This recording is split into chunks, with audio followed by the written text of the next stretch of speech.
is an open forum. This is actually something we have done over the years. Each week we do one topic and then one open forum. We've been spending a lot of times since Evoke's inception. We've spent a lot of our webinars just going over topic webinars. But this is a chance for you to ask any questions that's on your mind, anything that I've spoken about, something that may have come up on a phone call with your Evoke therapist, something in your child's letter, or anything related to the mental health, the treatment of your child, or parenting.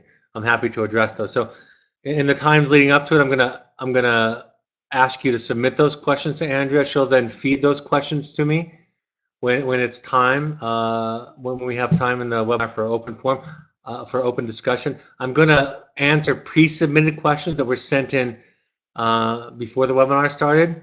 Some of these are very frequently asked questions, very commonly asked questions, some questions that I've been asked personally in my work with parents over the last couple of weeks. So I'm going to get to those, get to the pre-submitted ones, and get to any of your live questions.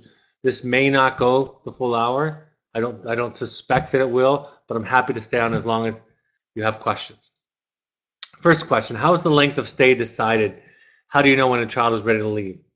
You know, the length of stay is decided, in the case of an adolescent, ultimately by the parent. And I think probably what this question speaks to is the recommendation from the therapist. With a young adult, we typically have shorter lengths of stay because for young adults, they're a part of the process, and so you're trying to balance the buy-in, the acceptance of being at Evoke, the investment of being at Evoke, and then transitioning to the next phase of their life, whatever that is. So they're going to have more say. We're going to be more sensitive to what's going on with them. Of course, in extreme cases, parents holding a strong boundary about when they're going to support their young adult child leaving can be appropriate, but oftentimes they're going to have more of a say. They're going to be more part of the discussion. How do you know when a child is ready to leave? It's similar to the first question. You know, I always talk about this idea being a complex matrix. It's not simple that children that are struggling stay longer or children that are doing well leave earlier.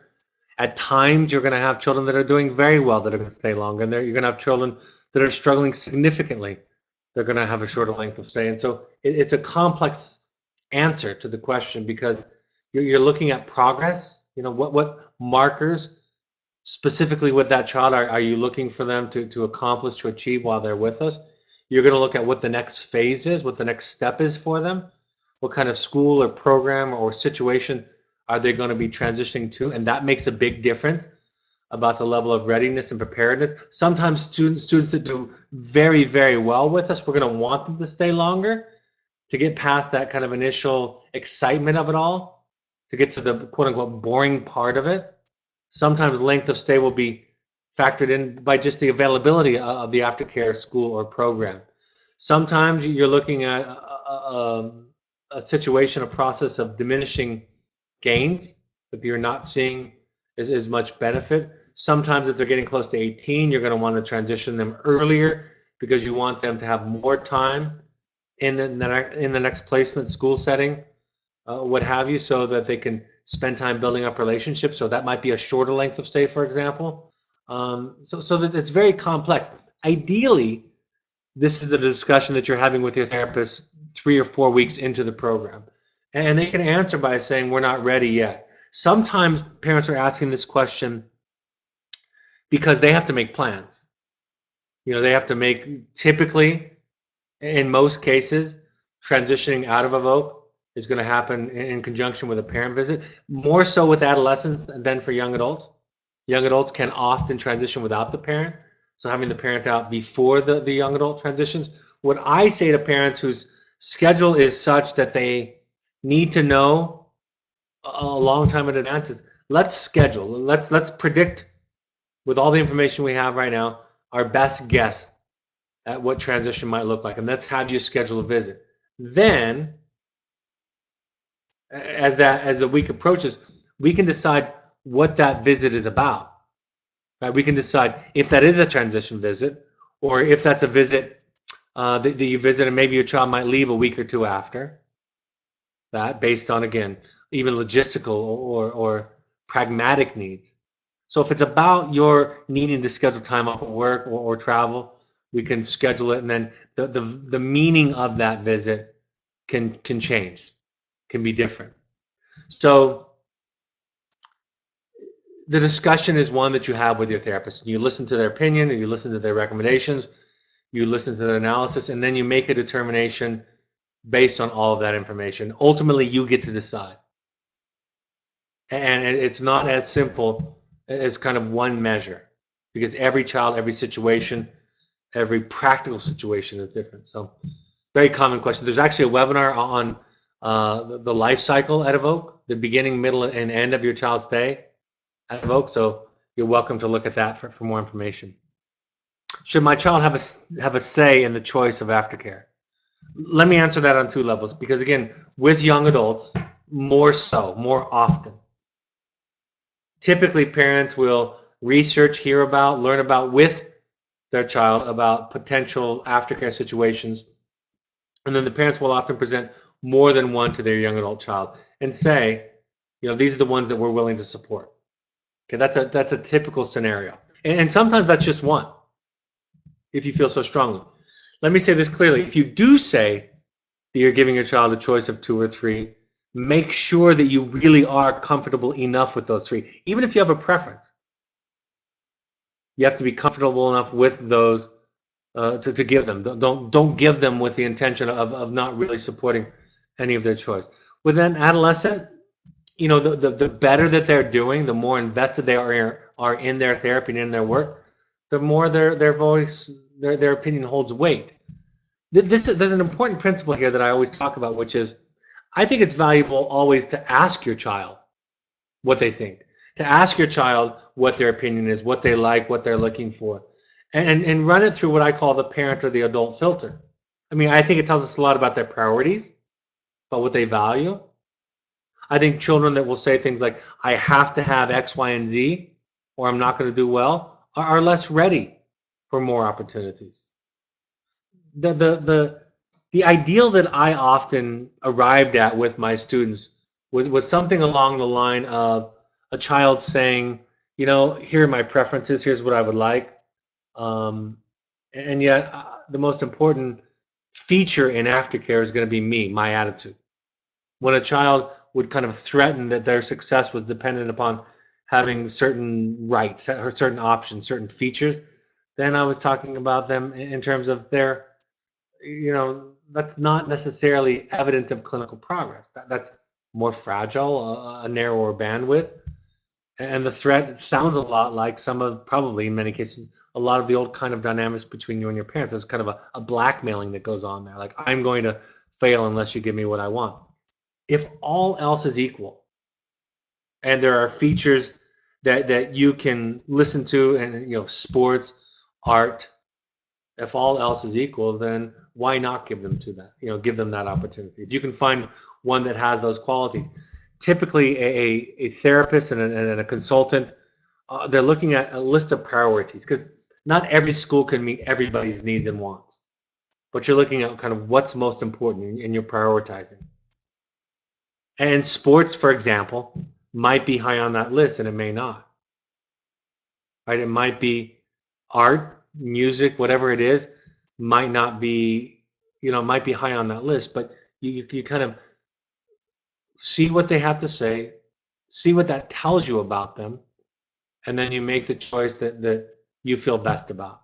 Sometimes adolescents are given a couple of choices. It's interesting because their choices are often not based on a lot of information and a lot of insight.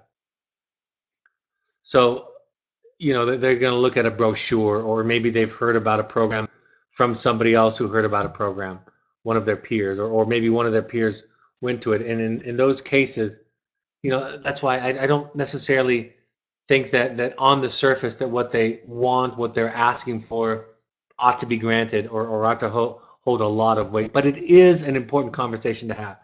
I think there's something important here too. The ability, the willingness, the process of asking a child what they want, what they think, what they feel, and listening and considering that, although you're running it through your adult, your parent filter, I think also reinforces something they learn at Evoke, which is they don't have to have everything that they ask for. And that their voice being heard doesn't necessarily mean that they'll get what they want, but they like that idea. And that's something that many of them learn while they're with us. Why does it seem that aftercare is a foregone conclusion at Evoke? And I assume that the word aftercare refers to therapeutic, some kind of therapeutic placement, because aftercare is anything that happens after Evoke. But having qualified that, I've said this. When I began in wilderness therapy some 22 years ago, it was my bias that children would go home after wilderness therapy. It was my theoretical bias, intellectual bias, that children would go home. And when I saw them do as phenomenal as many of them do in wilderness, that idea was reinforced.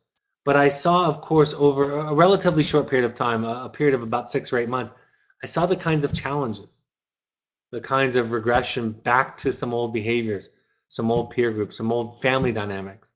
I saw some that really compromised their situation. I got letters, I got phone calls from parents. I got letters from clients that told me how much harder it was than they thought. One client specifically said, don't encourage the idea that children ought to go home after this.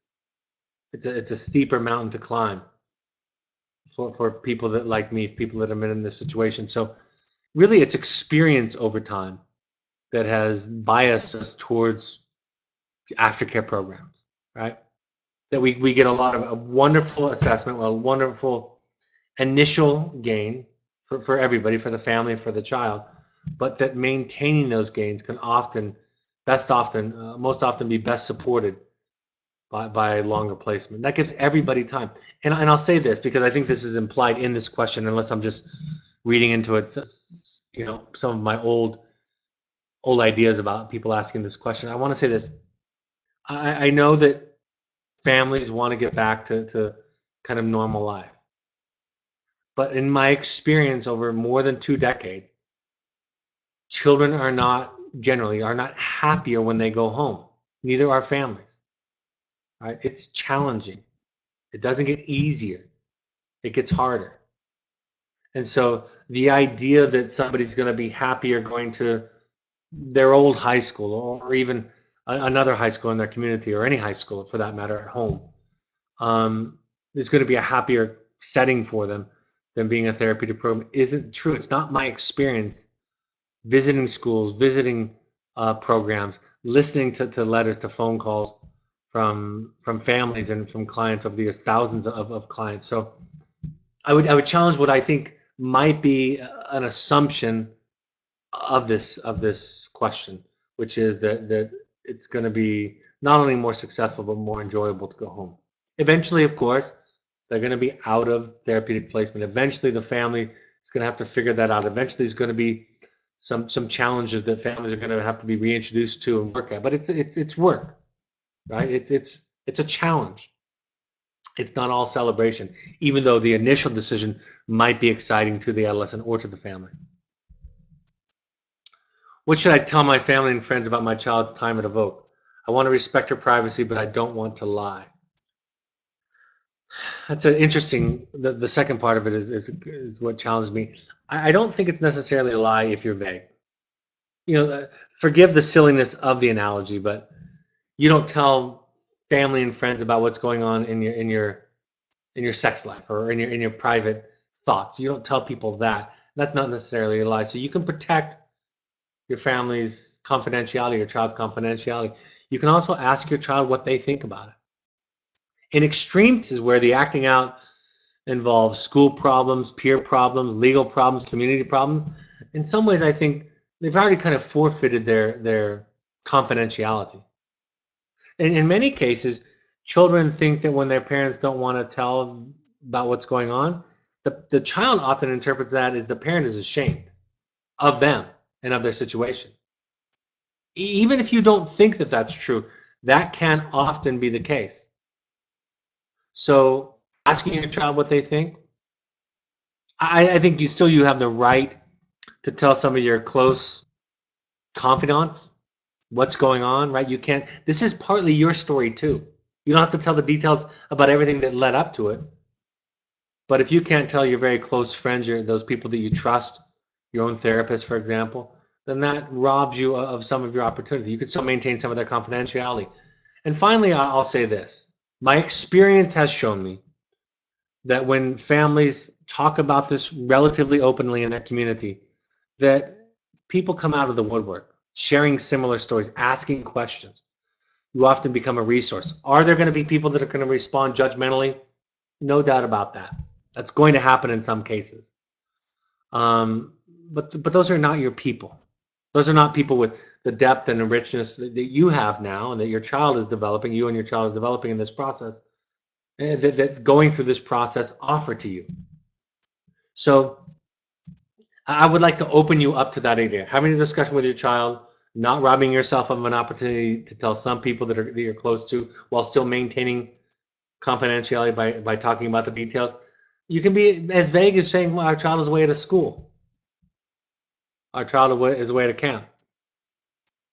Learning about leadership, learning about self-esteem. You can be as general as you want, of course, in the process. And in many cases that I've seen, when people have become very transparent, it's really opened things up a lot.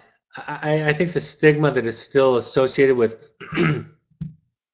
with mental health, with treatment. I was talking to a client recently, and he was sharing this idea that he wants to tell everybody in his life that he goes to therapy regularly, and kind of challenge their assumptions about what that means about a person. That it's not a sign of weakness, it's a sign of strength and resourcefulness and resiliency and openness and strength that comes from vulnerability. So I'm biased toward that kind of approach, but everybody gets to make their own decision. And you can't fight all battles on all fronts all the time. So you also have to weigh how much energy you have to engage with people, to be transparent. In many cases, it can go positively, but of course, sometimes it doesn't because people don't understand. Why does Evoke have so much parent curriculum? To me, it implies that we are the problem. I've been asked this question before. First of all, I think of it as parent support. The analogy that I like to identify with is children require bandwidth, right? Of any parent, any child and any parent. Children that struggle require more bandwidth. And for you to have more bandwidth, you're going to have to stretch yourself and get support. And I think that inadvertently we do become part of the problem. I do have the belief that we dent our children. We ourselves were dented by our parents, and they were dented by their parents, and so on and so on. And so in my mind, there's not a lot of shame in the fact to recognize I'm going to dent my children. My limitations are absolutely going to have an effect on my child. And so it becomes my life's project to continue to work on myself in that way. And it translates, in my experience, it translates to every relationship. That's why I think about, like in my book, and I get people commenting on it, it doesn't have anything to do necessarily with or it's not confined to just being about children. It's really about every relation. It's really about me. So part of it is we're part of the problem, but there's no shame in that. Part of it is we need more sources of support because our children that are struggling require more. They require more capacity than say a child that's not struggling. And because they require more capacity, we're going to have to go to more sources for support, for information, a place where we can take care of ourselves. Because if we ask our children to take care of us in this process, right, by venting at them, by sharing and letting our anxiety kind of overflow to them, they can't handle it. They're the least equipped in our circle to handle it. And as parents, that's not their role anyway, is for them to take care of us. So we go to other places to get taken care of. I see it as a part of, a healthy life. And although I don't go to specifically parenting therapy myself, I go to therapy, and of course parenting questions come up because they're just relationship issues, because they're about me, about my issues.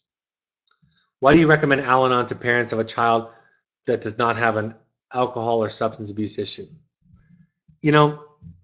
My therapist tells this story that years ago at the university hospital, that she, one night at the office, stumbled into the cafeteria, stumbled in upon an Al-Anon meeting where there were a dozen or so people hosting a meeting.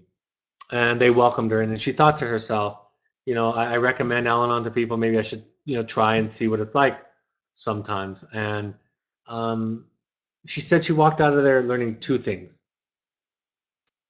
She learned that she didn't cause her husband's alcoholism. By the way, she wasn't married. She's speaking more metaphorically. And you can't argue with a drunk. And she didn't have, of course, a person in her life personally that was struggling with alcohol. But the metaphor is you can't argue with a drunk because you can't argue with somebody whose thinking is impaired. You can't reason with somebody who's unreasonable. And that idea of I didn't cause the alcoholism applies to borderline, bipolar, depression, anxiety, right? There's a non-guilting message in Al-Anon. And there's a redirection to self. So if you replace alcohol and alcoholism or substance abuse, if you replace that with self-destructive behaviors, limitations, self-sabotage, even if your child's issue is a fairly innocent one, so to speak, like anxiety, right? We see children being more of a victim to anxiety than we would say somebody acting out demonstratively with anger or with substance abuse, right? We tend to think of those as more choiceful problems if they had some choice in that. But in some ways, I would make a strong argument that both of those things are happening to them to a large degree. But even when we see a more kind of innocent, what we deem as an innocent disorder, it still teaches us how to be in relationship to somebody who's struggling, right? It's like my book talks about, the premise changing from what do I do to, number one, who am I? And Al-Anon does that. We look at ourselves. We stay on our side of the street. We discover our family rules, our family roles, our family background, and how it contributed to who we are on a daily basis. So the question is, who am I? The second question is, who is my child? Who is my other? And the more clearly we can figure out who we are, the more clearly we are able to see them. And then lastly, what's my relationship to their challenge, to their struggle, to their mental health issue, to their behavioral issue, to their substance issue? Am I participating in that? Am I inadvertently reinforcing aspects of that I don't want to see continue? Is my guilt debilitating? Am I anxious? Am I trying to control it? Am I angry about it? Am I fanning the flames inadvertently? All of those kinds of questions come up. And so if you can understand the metaphor, even if you go to an Al-Anon meeting where everybody is the spouse of an alcoholic, kind of a classic Al-Anon profile, if you can translate that into what's it like to be in relationship with somebody that you love. And yes, the decisions are different when you're talking about your alcoholic husband or wife than when you're talking about your 14-year-old anxious daughter who's cutting on themselves and has an eating disorder. Those are different decisions that you make. But the fundamental and core concepts and principles are the same. And when you can see that, you actually get it. Then you have a different sensibility that arises in you, right? You understand the principles involved. And that's really what I would say. There's also Codependence Anonymous that can be more general. There's Families Anonymous, which can be more applicable to a lot of the families. But for me, the concepts are the same. I've gone to Al-Anon and I don't have an alcoholic spouse or an alcoholic child. I have alcoholic clients, of course. I have codependent clients. But in my mind, everybody is my qualifier, right? My wife goes to Al-Anon too. She's a therapist, and I'm not an alcoholic because she doesn't have an alcoholic child. But everybody is her qualifier because she's fundamentally affected by her own codependency, as am I. So that's really what it's about. All right, I'll go to upcoming events and then any topics at the end we can. Speaking of, we ask all parents to go to 6 12-step support groups. You can go to alanon.org, codo.org, familiesanonymous.org to find meetings and information in your area, meeting times in your area. NAMI.org, you can also go to find for resource classes, information, support in your area. We encourage you to follow us on a podcast. All of our webinars are on podcasts. If you have an iPhone or an iOS device, go to the podcast app and search Evoke Therapy Programs. If you have an Android device, download the SoundCloud app and search Evoke Therapy Programs. Follow us on Twitter and Instagram for updates, inspirational stories, links to blogs and articles. Also for announcements for upcoming meetings and events that Evoke sponsors and supports. On Facebook, you can search Evoke Therapy Programs and follow us there for more of that information. You can also go to the Second Nature Alumni Foundation on Facebook, which is an organization that's set up by former families and parents to help people that can't afford treatment. You can also go to our blog. My book, The Journey of the Heroic Parent, is available on Amazon.com or BarnesandNoble.com. You can also get an audio version, or you can go to the Parent Alumni Foundation on book page on Amazon and buy one of the recommended books there. And a portion of the proceeds go to the Alumni Foundation to help people that can't afford therapy. If you haven't done so also, I'd invite you to go to Amazon and give my book an honest review. Parent support groups coming up. One is this Thursday in Nashville. New York City, I'll be there on September 13th. That's a Wednesday. Los Angeles, our typical Los Angeles Sunday afternoon potluck, followed by a parent meeting in Studio City outside of Los Angeles. In the Bay Area on Monday, September 25th, the location and time of that will be announced by Thursday. Washington, D.C., we will be tentatively, we're going to plan on being there October 11th. Also, the Wilderness Play, maybe it's last showing because it's having a hard time raising money. So it might be the only showing. So if you want to take a vacation to Washington, D.C., take your children. It's playing that week through Saturday. And then in Chicago, tentatively, the week of November 13th, and then in Toronto sometime this fall. Email Andrea at evoketherapy.com for more information, for questions, or to RSVP. We just finished our Finding You in Toronto. We have the next Finding You is September 17th through 20th. You can also get a private intensive for your family or a pursuits trip. Go to our website for more information or email intensives@evoketherapy.com. Our next workshop will be September 23rd in Entrada, October 21st at Cascades, and then back to Entrada in November. You can coordinate a visit with your child if your therapist thinks that's appropriate. Pursuits trips are Evoke-led trips that are for young adults or families where we do high adventure. Currently, there's a Nepal trip happening right now, so they can be international, and you can really pick your amount of therapeutic support and what kind of activities you or your family or your children want to do. All right, no extra questions have come in. I hope this is helpful. We're going to be doing more open forums now that we've caught up with a lot of our topics. I'll also take suggestions on topics. On Thursday, I'm going to be talking about wilderness therapy, aftercare, and coming home, which obviously you can see from tonight's questions and from a lot of the questions I get are some of the most common questions, some of the most anxious topics that parents have. So this Thursday, August 31st at 7 p.m., we'll be doing that webinar. Thanks for joining us this evening. Hope this is a helpful point of contact. Have a great week. Take care. Bye-bye.